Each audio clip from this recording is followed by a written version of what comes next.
Se você é um novo fã de ginástica, talvez você não entenda realmente tudo que você assiste, certo? Nessa nova série, minha intenção é ajudar os novos fãs a entenderem o que estão assistindo. Então aqui eu vou mostrar alguns elementos básicos que todo fã precisa conhecer. 5 elementos que esperamos ver no código assim que possível. Nabieva com meia volta.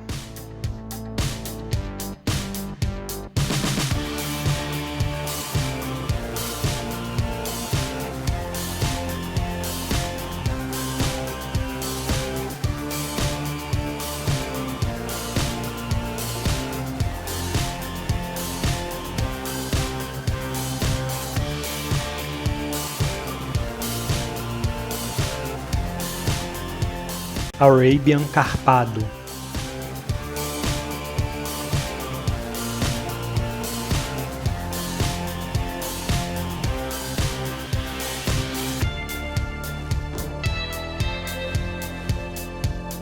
Stauder para Nabieva.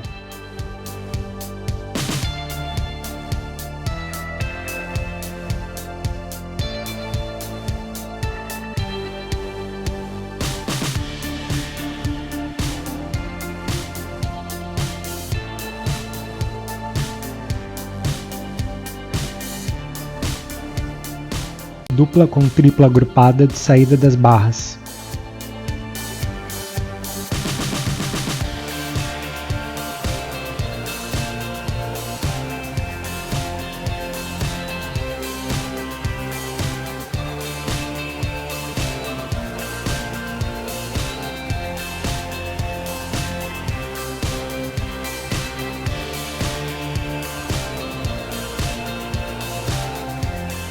Duplo mortal com dupla pirueta agrupada frontal.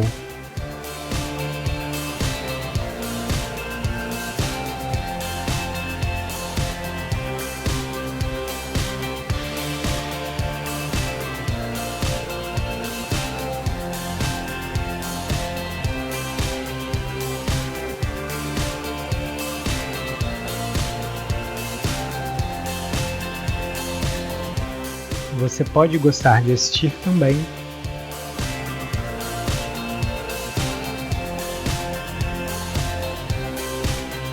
Obrigado por assistir, se inscreva no meu canal e dê um like abaixo.